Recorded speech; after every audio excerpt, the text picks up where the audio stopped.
नमस्कार। यो समाचारमा स्वागत छ। म कुलचन्द्र विष्ट। म मेनुका श्रेष्ठ। सुरुमा अहिलेसम्मका प्रमुख समाचार।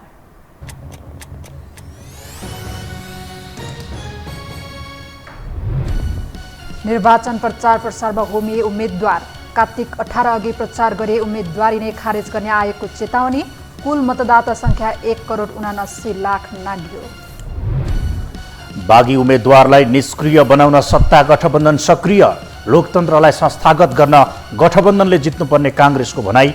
विवादलाई थाती राख्न शीर्ष नेताहरूको आग्रह। तिहारमा भाइ टिकाको साइत 11:37 उत्तम। साइतपछि आफ्नो अनुकूलमा टिका लगाउन सकिने पञ्चाङ्ग समितिको भनाई। बढ्दो महँगी विरुद्ध फ्रान्समा आन्दोलन थप चर्किँदै 3 साता यता राजधानी पेरिसमा विशाल प्रदर्शन।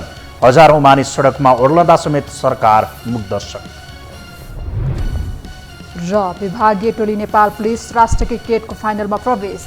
बागमती प्रदेश 36 रनले पराजित। स्वर्णका लागि विभागीय टिम एपीएफसँग प्रतिस्पर्धा हुने।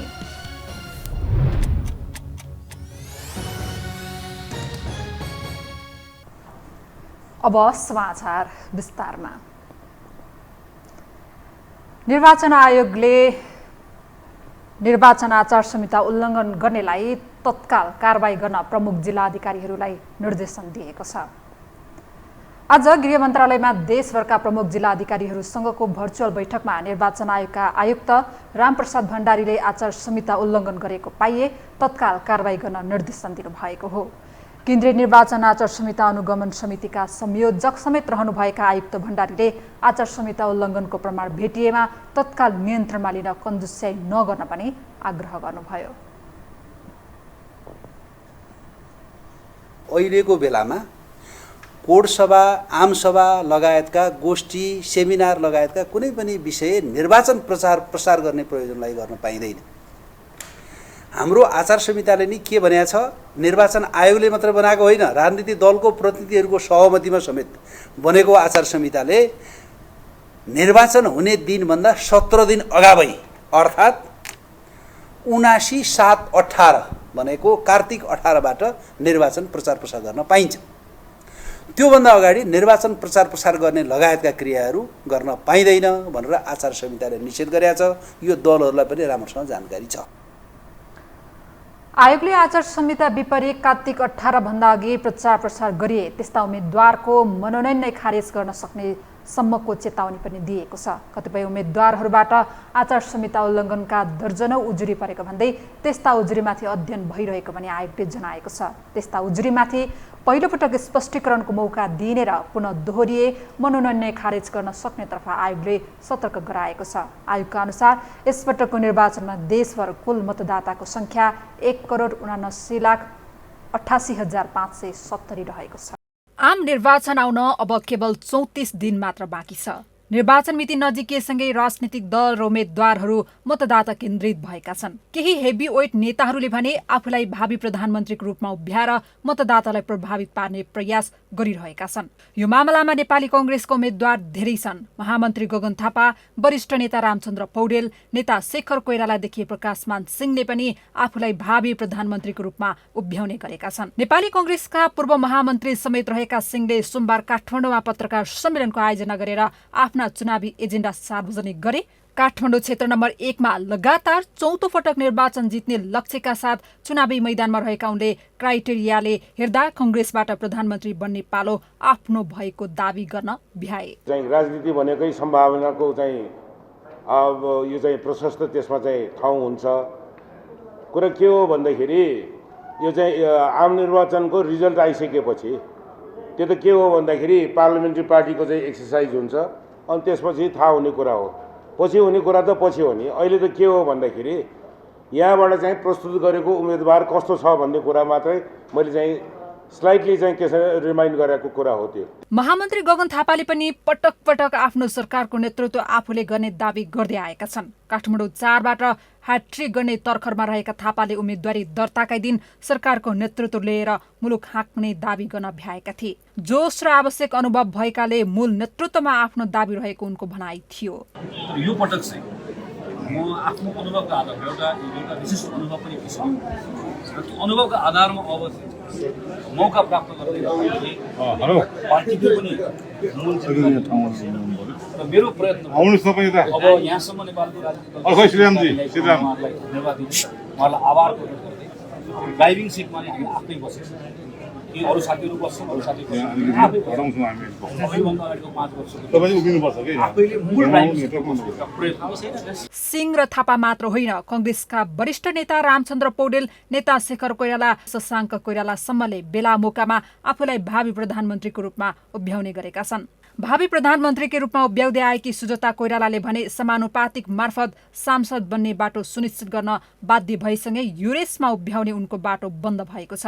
यता कङ्ग्रेस प्रवक्ता प्रकाश शरण महतले भने यो प्रधानमन्त्रीमा दावी गर्ने समय नभएको भन्दै नेताहरूको गतिविधिप्रति असन्तुष्टि जनाएका छन्। पहिला निर्वाचन जित्न र पार्टीलाई जिताउन केन्द्रित हुन उनले नेताहरूलाई आग्रह गरेका छन्। जुन परिणामको लक्ष्यको कुरा हामीले गरिराखेका छौँ, नेपाली काङ्ग्रेसको नेतृत्वमा सरकार बनाउने, गठबन्धनको सरकार बनाउने, लोकतन्त्रलाई संस्थागत गर्ने, जुन संविधानमा भएका जुन व्यवस्थाहरू छन् त्यसको सम्पूर्ण रूपमा त्यसका मूल मर्म र भावनालाई कार्यान्वयन गर्ने र एउटा लोकतान्त्रिक संस्कृतिलाई जीवन पद्धति बनाउने नै नेपाली काङ्ग्रेस पार्टीको लक्ष्य हो। यसैको लागि हामी निरन्तर लागिरहेका छौँ। त्यसो त राजनीतिक शक्ति सन्तुलनलाई हेर्दा कङ्ग्रेसमा सभापति देउवालाई पाखा लगाएर प्रधानमन्त्री बन्न अन्य नेताहरूलाई सहज भने देखिँदैन। टिकट वितरणमै हाली मुहाली गरेका देउवाले अन्य नेताहरूलाई संसदीय दलको नेता बन्ने सम्भावनालाई टारेका छन्। निर्वाचनपछि 6औं पटक प्रधानमन्त्री बन्ने तर्खरमा रहेका उनले ज्योतिषले नै आफूलाई 7 पटकसम्म प्रधानमन्त्री बन्छस् भनेर भविष्यवाणी गरेको भन्दै तत्काल पार्टीबाट अन्य नेता प्रधानमन्त्री बन्ने सम्भावना नरहेको संकेत दिइसकेका छन्। विभिन्न नेताहरूले आफूलाई भावी प्रधानमन्त्रीको रूपमा उभ्याउने गरे पनि पार्टीको आन्तरिक शक्ति सन्तुलनलाई हेर्दा कङ्ग्रेसभित्रबाट देउवाले नचाहेसम्म दोस्रो व्यक्ति प्रधानमन्त्री हुने सम्भावना देखिँदैन। अब बाँकी समाचार। केवल अङ्कगणितीय सफलतालाई मुख्य उद्देश्य बनाएर चुनावी दौडधुपमा लागेका दलहरूको बोली र व्यवहारमा समेत एकरूपता देखिएको छैन। अप्राकृतिक गठबन्धन गरेरै भए पनि सत्ता प्राप्तिलाई पहिलो प्राथमिकता दिँदा निर्वाचनबाट पनि देशमा कुनै परिवर्तन हुनेमा जनता विश्वस्त हुन सकिरहेका छैनन्। चितवनमा आफ्नो जितको वातावरण पक्का नभएपछि गोर्खा 2 मा पुगेका नेकपा माओवादी केन्द्रका अध्यक्ष पुष्पकमल दाहाल प्रचण्ड अहिले चुनावी दौडधुपमा छन्। एमालेका अब्दुस मियासँग प्रतिस्पर्धा गर्दै गरेका उनलाई कसै गरे निर्वाचन जित्नु छ। यसैका लागि सामदाम दण्डभेद सहित अघि बढेका उनी गत शुक्रबार कार्यक्रममै भक्कानिए। माओ सेतुङ आन्दोलनका निम्ति ऊर्जा बटुल्न चीन कासाङ फर्किएको उदाहरण दिँदै आफू पनि पार्टीको पहिलो हेडक्वार्टर रहेको गोर्खा फर्किएको बताउँदै त्यहाँ मतदातासँग मनोवैज्ञानिक रूपमा नजिकिने प्रयास गरे। गत निर्वाचनमा तेस्रो स्थानमा रहेको आफ्नो पार्टीलाई आवश्यक ठूलो भोट काङ्ग्रेसबाट आउला भन्नेमा सशङ्कित उनलाई आफ्नो मात्र नभई पार्टीका अन्य उम्मेद्वार समेत जिताउने जिम्मेवारी छ। फलत काङ्ग्रेस नेता कार्यकर्तालाई रिजाउन आइतबार त उनले जय नेपाल समेत भन्न भ्याएका थिए। लाल सलाम र जय नेपालद्वारा अभिवादन गर्न चाहन्छु। हँसिया हथौडाले रुखमा कसरी भोट हाल्ने, रुखले हँसिया हथौडामा कसरी भोट हाल्ने, या रुखले कसरी कलममा भोट हाल्ने, या कलमले कसरी रुखमा भन्या जस्ता प्रश्नहरू यदाकदा सुनिन्छ। म तपाईँहरू सबैलाई के कुरामा ध्यानाकर्षण गराउन चाहन्छु भने हामीले धेरै पहिलेदेखि हँसिया हथौडा र रुखलाई एक बनाइसकेका हौँ। प्रचण्डसँग कहिले काटाकाट र कहिले चाटाचाटको सम्बन्ध रहेका नेपाल लोकतान्त्रिक पार्टीका अध्यक्ष डाक्टर बाबुराम भट्टराईलाई पनि छोरी मानुसी जिताउन कम चर्को परेको छैन। प्रचण्डले लडाकु शिविर र बुढी गण्डकीमा 9 अर्ब भ्रष्टाचार गरेको बताउने भट्टराई आरोप प्रमाणित नभए झुन्डिन समेत तयार रहेको बताउँथे। तर उनी आज त्यो आरोप झुटो भएको बताउन थालेका छन्। यता माओवादीको चिन्हबाट चुनाव लड्न आनाकानी गर्दै आएका एमाले नेता घनश्याम भुषाल टिकट नपाएपछि स्वतन्त्र उम्मेद्वार बनेका छन्। गठबन्धनको आड भरोसामा चुनाव जित्ने आशामा रहेका उनी अहिले प्रचण्डको महिमा गाउन व्यस्त छन्। वाम लोकतान्त्रिक गठबन्धनको ऐतिहासिक औचित्य रहेको बताउन थालेका उनी माओवादी फौज जाग्न थालेको बताइरहेका छन्। माओवादीको यो फौज उठ्यो, अब वैशाख के अरे मङ्सिर 4 गते विजयको बाकस बोकेर आउँछ को यो संयुक्त फौज। यस अर्थमा यो लोकतान्त्रिक समेत नेपाली काङ्ग्रेस समेत सहभागी भएको यो लोकतान्त्रिक गठबन्धनको फौज यहाँबाट हिँड्यो। अब यो फौजले 4 गते विजयको बाकस बोकेर फर्किन्छ। अवस्था कस्तो बनेको छ भने चुनाव जित्नकै लागि देउवाको गुणगान गाउने समेत बढेका छन्। यति मात्र नभएर हिजोका दिनमा पार्टीमा खबरदारी सभा भन्दै भाग खोजेका शेखर कोइराला टिकट पाएपछि नरम बन्दै गएका छन्। चुनावका मुखमा उग्र बने देउवा पक्षको भोट नआउने डरमा रहेका उनी देउवा र आफ्नो लडाईँ मिलिसकेको बताउँदै कार्यकर्ता किन बाँच्दैछन् आफूले बुझ्न नसकेको बताउन थालेका छन्। अर्थात् चुनाव जित्ने लोभमा प्रचण्डदेखि कोइरालाले गरेको देउवाको तारिफले सागर ढकल बाहेक उनका विरोधी नै राजनीतिमा छैनन् जस्तो अवस्था छ। दोस्रो कुरा, स्थानीय निर्वाचनमा के भयो, अधिवेशनमा के भयो। अधिवेशन त नेपाली कांग्रेस भित्रको प्रतिस्पर्धा हो। त्यो तुसलाई तपाईहरु सबैले त्यागो। मैले त त्यागिसके, तपाईहरुले किन नत्याग्ने मैले बुझेको छैन। शेरबाजी र म सँगै लडेको होइन, त्यही ग्रुप बनाएको होइन, तले ओडेबाट बन्दै बन्दै माथि गएको हो नि त। जब शेरबाजी र म नै मिलिसकेपछि यहाँ किन ओडामा किन तपाईहरु झगडा गरिरहनु भएको छ मैले बुझ्न सकेको छु। यता एमालेलाई पनि राप्रपा बोक्नु र होली वाइन प्रकरणका मुख्य योजनाकार एकनाथ ढकाललाई समानुपातिकमा राख्नुको औचित्य पुष्टि गर्न हम्मे परेको छ। ऊ स्वयं बलियो गठबन्धनसँग भिड्नुपर्ने चुनौतीमा रहेका बेला एमालेकै छत्रछायामा चुनाव जित्ने आशामा रहेको तथा विगतमा ओलीलाई मधेस विरोधीको आरोप लगाउन भ्याएको जसपाले पनि एमालेको गुणगान सुरु गरेको छ। यसैको उपज जसपाले आफ्नो घोषणापत्रबाट ओली प्रतिगमनकारी भएको भन्ने शब्द नै हटाएको छ। यो हो टेलिभिजनका लागि क्यामेरामा रविन्द्र तिमल सिन्हाका साथमा कुलचन्द्र विष्ट, काठमाडौँ। नेपाली कांग्रेसका प्रवक्ता डाक्टर प्रकाश शरण महतले गठबन्धनका कारण निर्वाचनमा आफ्नै पार्टीका प्रभावशाली नेताहरूले टिकट नपाएको बताउनु भएको छ। आज काठमाडौँमा आयोजित कार्यक्रममा उहाँले सत्तारूढ गठबन्धनका नेताहरूलाई मिलाएर देशलाई विकासको दिशामा अग्रसर बनाउनु पर्ने भएकाले पनि पार्टीभित्रका केही प्रभावशाली नेताहरूलाई आगामी निर्वाचनका लागि टिकट दिन नसकिएको बताउनु भएको हो। उहाँले गठबन्धनलाई मिलाउनु पर्ने कारणले पनि आगामी निर्वाचनमा नेपाली कांग्रेसबाट धेरै ठाउँमा उम्मेदवार नरहेको बताउनु भयो। को कुरा हामीले गरिराखेका छौँ।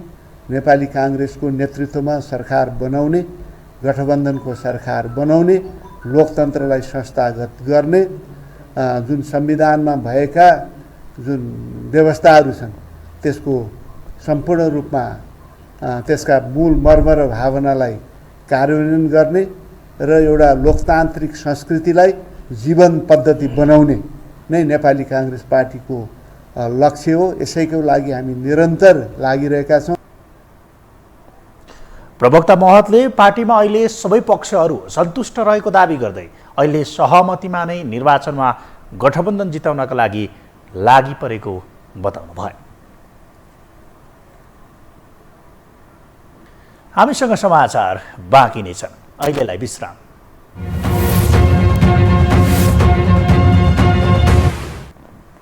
विश्रामपछि स्वागत छ। अब बाँकी समाचार। काठमाडौँ क्षेत्र नम्बर 1 को चुनावी भिडन्त रोचक बन्दै गएको छ। बहुचर्चित अनुहारसँगै राजनैतिक दल र स्वतन्त्रको पनि उल्लेख्य उम्मेदवारी परिसँगै यो क्षेत्रको चासो सर्वत्र चुलिएको छ। एक रिपोर्ट। यति बेला देशैभर चुनावी माहौल गरमराएको छ। चुनावी मैदानमा देशैभरि विभिन्न खालका चुनावी गतिविधिहरू भइरहेका छन्। त्यसमध्ये पनि देशैको राजधानी काठमाडौँ र काठमाडौँ भित्रको पनि मुटु मानिएको क्षेत्र नम्बर 1 मा रोचक भिडन्त हुँदैछ।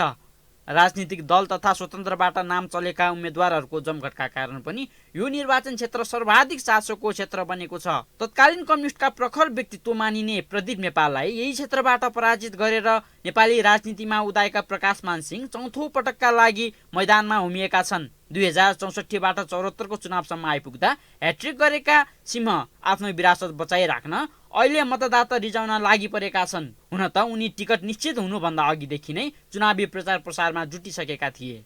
यो चाहिँ 1 नम्बर निर्वाचन क्षेत्र लाल किल्लाबाट चाहिँ काङ्ग्रेसको किल्लामा त परिणत गरेकै हो नि त। अब हिस्ट्रीलाई लामो नखेलाउँ। 48 देखि यो संविधान सभाको चाहिँ प्रथम यो चाहिँ निर्वाचनसम्म त 64 पछि नै काङ्ग्रेसले चाहिँ यहाँ चाहिँ के छ भन्दाखेरि यो क्षेत्रमा चाहिँ विजय हासिल गर्ने सुरु गरेको हो र 3 पटक गरिसकेको छु।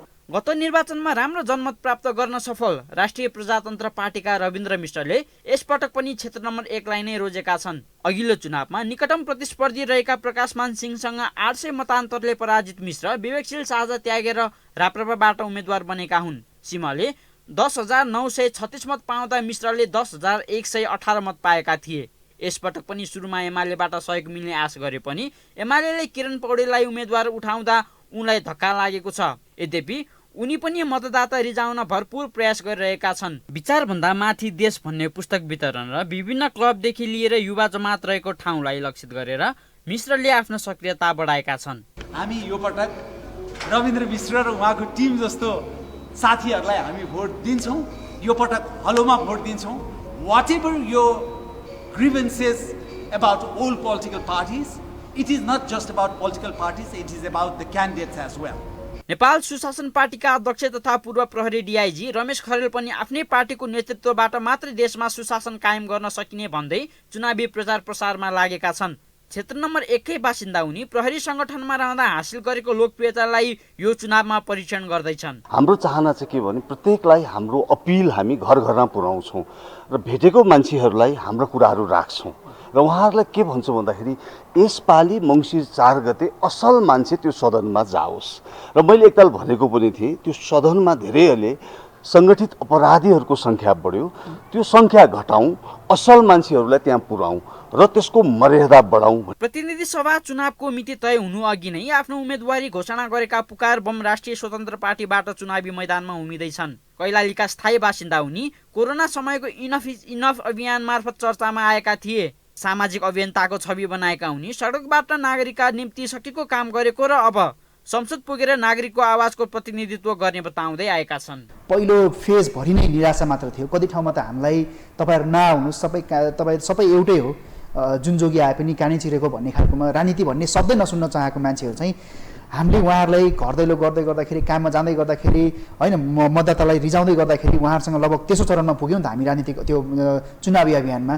हामी आफ्नो पर्चा लिएर गयौँ, आफ्नो बारे बुझाउँदै गयौँ। सो सुरुको जुन फ्रस्ट्रेसन निराशा थियो राजनीतिप्रति चुनावप्रति होइन जुन खालको माहौल थियो त्यो निराशालाई चाहिँ अहिले हामी आशामा चाहिँ परिवर्तन गर्न चाहिँ हामी सफल भएको छौँ। यता नेकपा एमाले भने आफ्नो भातृ सङ्गठन राष्ट्रिय युवा सङ्घ नेपालका पूर्व अध्यक्ष किरण पौडेललाई यो क्षेत्रको उम्मेद्वार बनाएका छन्। 2078 जेठदेखि केही समय युवा सङ्घ नेपालको नेतृत्व सम्हालेका पौडेल पहिलो पटक प्रतिनिधि सभा सदस्यका लागि उम्मेद्वार बनेका हुन्। सानो भूगोल तर ठूलो सङ्ख्यामा मतदाता रहेको क्षेत्रमा काठमाडौँ महानगरपालिका भित्रका 4वटा वडा पर्छ। 10, 11, 29 र 31 वडामा गरेर करिब 48,000 हाराहारीमा मतदाता रहेका छन्।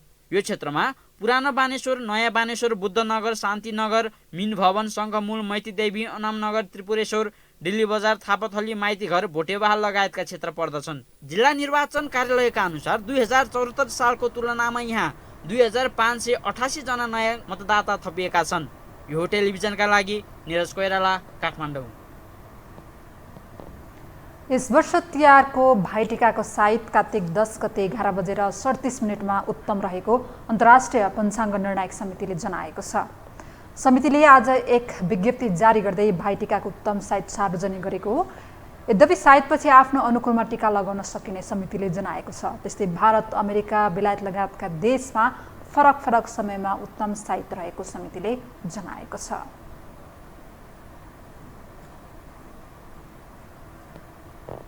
अब बाँकी समाचार।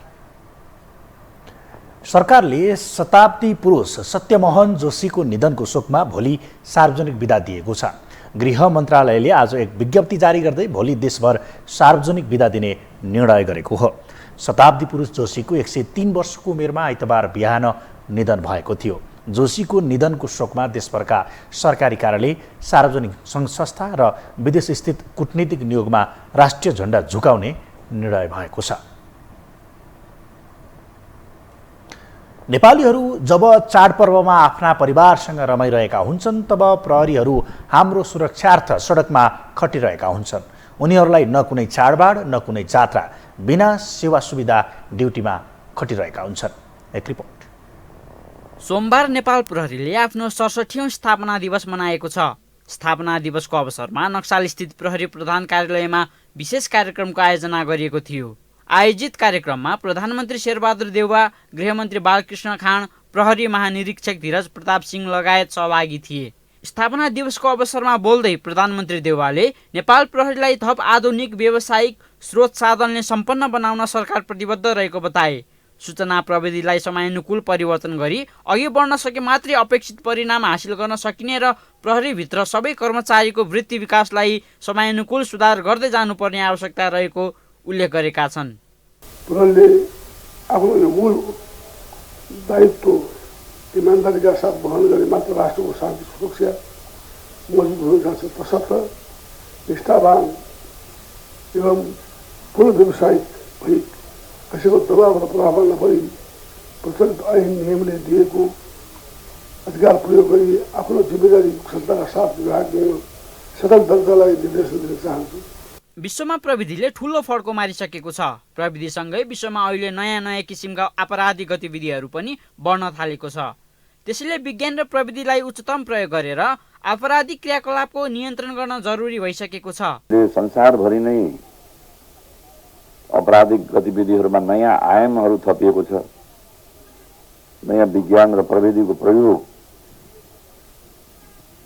अपराधीहरूले पनि गरिरहेको अवस्थामा सुरक्षाकर्मीहरूलाई चुनौतीहरू थपिएका छन्। तथापि नेपाल प्रहरीले पनि ती नयाँ वैज्ञानिक प्रविधिहरूलाई अपराध नियन्त्रणमा प्रयोग गर्दै आएको छ। विकासले ठूलो फड्को मारे पनि अझै कतिपय स्थानमा प्रहरीको आफ्नो भवन समेत छैन। प्रहरीहरू अहिले पनि भवनहरू भाडामा लिएर आम नागरिकको सुरक्षार्थ खटिन बाध्य छन्। यद्यपि गुण्डागर्दीको मिलेमतोमा सामान्य जनतालाई दुःख दिने गरेको आरोप पनि प्रहरीलाई लाग्दै आएको छ। आम सर्वसाधारणलाई दिने यस्ता अनेकन अनावश्यक दुःखबाट मुक्त हुन नागरिकको सुझाव छ। सबै प्रहरी इकाइहरूले आफ्नै भवन र ब्यारेकमा बसेर सेवा गर्न पाइरहेका छैनन्। अहिले पनि धेरै प्रहरी कार्यालय र ब्यारेक भाडा एवं अन्य निकायका व्यक्तिको घरमा आश्रय लिँदै आएकोले आम नागरिकले प्रदान गर्नुभएको जग्गाको समुचित प्रयोग गरी थप कार्यालय र ब्यारेक स्थापनाको लागि तालुक मन्त्रालयबाट आवश्यक पहल हुने अपेक्षा गरेको छु। दशैं र तिहार जस्ता पर्वमा सबै रमाइरहँदा नेपाल प्रहरी भने झन् बढी सजगताका साथ काममा खटिरहनुपर्छ। सबैले घर घरमा पर्व मनाइरहँदा उनीहरू सडकमा जनता र देशका लागि सुरक्षा दिइरहेका हुन्छन्। सरकारकै माताहतमा रहेको यो सङ्गठनले अन्य सरकारी कर्मचारीको सरसुविधाको महसुस नै गर्न पाउँदैनन्। तर पनि सीमित खराब व्यक्तिको कारणले जनता माझ नेपाल प्रहरीको छविमा भने उल्लेख्य सुधार हुन सकेको छैन। यो टेलिभिजनका लागि निरज कोइराला, काठमाडौँ। सोमबार। अब पालो आर्थिक समाचारको। साताको दोस्रो कारोबारको दिन आज नेप्से परिसूचकमा गिरावट आएको छ। आज नेप्से परिसूचक 2.61 अङ्क घटेर 1858.33 बिन्दुमा झरेको हो। आज कारोबारमा आएका 219 कम्पनीको 16,31,000 किता सेयर 51,58,18,000 रुपियाँ बराबरको कारोबार भएको छ। आइतबारको तुलनामा आज कारोबार रकम समेत घटेको छ।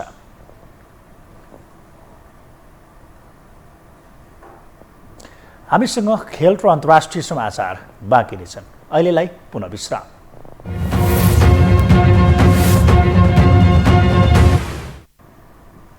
विश्रामपछि पुनः स्वागत छ। अब पालो अन्तर्राष्ट्रिय समाचारको।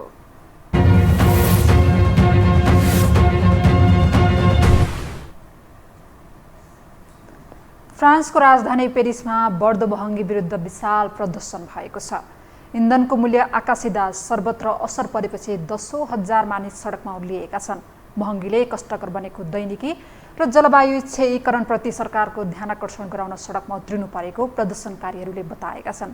उनीहरूले बढ्दो बजार मूल्य नियन्त्रणका लागि तत्काल आपतकालीन मापदण्डहरू लागू गर्नुपर्ने तथा करका दर घटाएर राहत दिनुपर्ने लगायतका माग राख्दै 3 सातादेखि आन्दोलन जारी राखेका छन्। अब पालो खेलकुद समाचारको।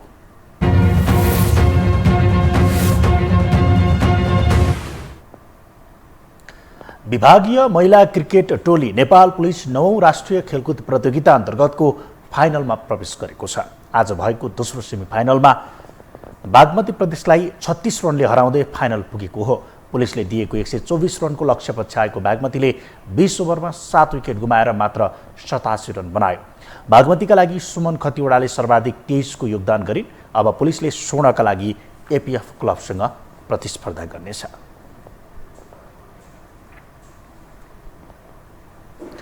खेलकुद समाचारसँगै हामी यो समाचारको अन्त्यमा आइपुगेका छौँ। बिदा हुनु अघि प्रमुख समाचार पुनः एकपटक।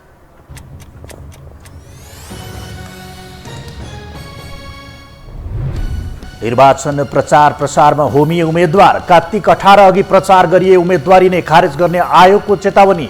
कुल मतदाता संख्या 1,79,00,000 लाख नाग्यो। बाघे उम्मेद्वारलाई निष्क्रिय बनाउन सत्ता गठबन्धन सक्रिय।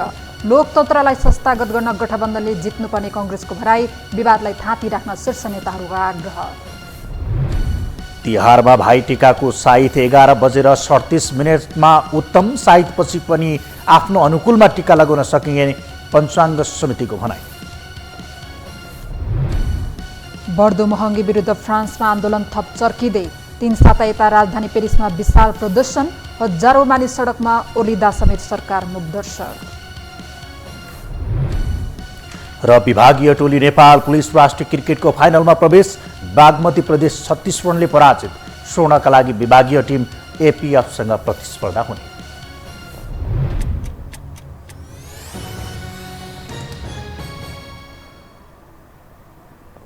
हवस् त यो समाचार सकियो। समाचार बुलेटिनका साथै यो टेलिभिजनका सम्पूर्ण कार्यक्रम yoho.television.com, yohoखबर.com, युट्युब र फेसबुकमा पनि पढ्न र हेर्न सक्नुहुनेछ। मोबाइलमा योहो टिभी एप डाउनलोड गरी हामीलाई प्रत्यक्ष हेर्न सक्नुहुनेछ। तथ्यसहितको निष्पक्ष समाचार तथा मनोरञ्जनका लागि हेर्दै रहनुहोला योहो टेलिभिजन। नमस्कार।